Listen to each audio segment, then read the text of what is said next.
السلام علیکم ورحمۃ اللہ وبرکاتہ۔ سامعین کرام، وہ کون سی چیزیں ہیں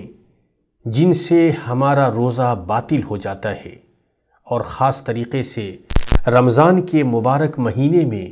جو شہر الصیام ہے، روزے کا مہینہ ہے، ان چیزوں کی ہمیں معرفت ہونی چاہیے، ان چیزوں کا ہمیں علم ہونا چاہیے اور ان چیزوں سے ہمیں بچنا چاہیے۔ تو آئیے آج ہم آپ کو ان چیزوں کے بارے میں بتاتے ہیں جو ہمارے روزوں کو باطل کر دیتی ہیں، تاکہ ہم ان چیزوں کا علم رکھیں اور روزے کے دوران ان چیزوں سے مکمل طور پر بچ سکیں اور احتیاط برت سکیں۔ سب سے پہلی چیز جس کی وجہ سے ہمارا روزہ باطل ہو جاتا ہے وہ ہے جماع اور منی نکالنا روزے کی حالت میں۔ اس سے ہمیں مکمل طریقے سے بچنا چاہیے۔ دوسری چیز ہے جان بوجھ کر کھانا اور پینا، اور ہر وہ چیز کرنا جو کھانے اور پینے کے ہم معنی ہے، جیسے غذائی انجیکشن لگوانا اور خون چڑھوانا۔ تیسری چیز جو ہمارے روزے کو باطل کر دیتی ہے وہ ہے حجامہ کے ذریعے خون نکلوانا، اور چوتھی چیز جو ہمارے روزے کو باطل کرتی ہے وہ ہے جان بوجھ کر قے کرنا، اور پانچویں چیز عورت سے حیض و نفاس کا خون نکالنا۔ اس کی وجہ سے بھی عورت کا روزہ باطل ہو جاتی ہے۔ سامعین کرام، سابقہ روزہ توڑنے والی چیزوں سے 3 شرطوں کے ساتھ روزہ فاسد ہوتا ہے، اور وہ 3 شرطیں یہ ہیں کہ روزہ دار ان احکام کو جاننے والا ہو، وہ احکام اسے یاد ہوں اور وہ خود اسے کرے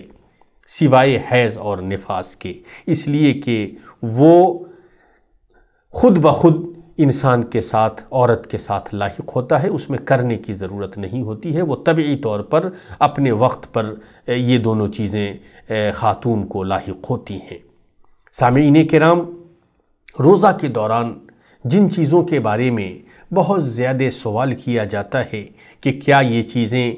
روزہ کو توڑنے والی اور روزہ کو باطل کرنے والی ہیں یا نہیں ہیں، یا روزے کے دوران ہم یہ چیزیں کریں یا نہ کریں، ان کا بھی ہمیں علم ہونا چاہیے، تاکہ ہم کسی طرح کے شک و شبہے میں اور کسی طرح کی غلط فہمی میں نہ پڑیں۔ اور وہ چیزیں جن کے بارے میں بہت زیادہ سوالات کیے جاتے ہیں یا جن کے بارے میں لوگ شک و شبہ کے شکار ہوتے ہیں، ان میں سے اہم چیزیں یہ ہیں کہ خون ٹیسٹ کروانا، اس سے روزہ نہیں ٹوٹتا ہے، ڈار نکلوانا، اس سے روزہ نہیں ٹوٹتا ہے، غیر غذائی انجیکشن یعنی بیماری کی وجہ سے جو انجیکشن ہم لگاتے ہیں اس کی وجہ سے روزہ نہیں ٹوٹتا ہے۔ اسی طریقے سے استھما کا اسپرے استعمال کرنا یا آکسیجن لگوانا یا دبر میں سپوزیٹوری ڈالنا، اور اسی طریقے سے ناک میں دوا ڈالنا جبکہ وہ حلق تک نہ پہنچے، اور آنکھ اور کان میں دوا ڈالنا، یہ تمام وہ چیزیں ہیں جن کی وجہ سے روزہ نہیں ٹوٹتا ہے۔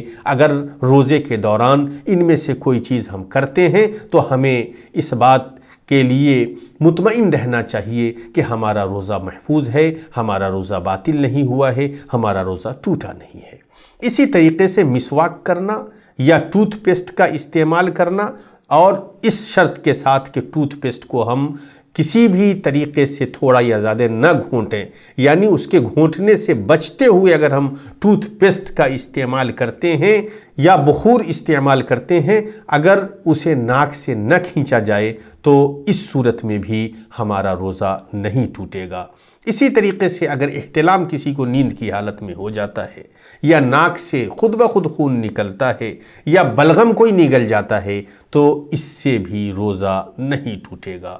اسی طریقے سے عورتوں کا استحاضہ یعنی حیض و نفاس کے علاوہ جو خون ہے جسے ہم استحاضہ کے نام سے جانتے ہیں، اور اسی طریقے سے عورتوں کا غیر مخصوص وقت میں پیلے یا خاکی رنگ کا خون آنا جو معتاد وقت کے علاوہ میں آئے، تو اس سے بھی عورتوں کا روزہ نہیں ٹوٹے گا۔ سامعین کرام، ہم نے آپ کے سامنے ان چیزوں کو پیش کیا ہے جن سے روزہ باطل اور ٹوٹ جاتا ہے، اور اسی طریقے سے ان چیزوں کو بھی ہم نے آپ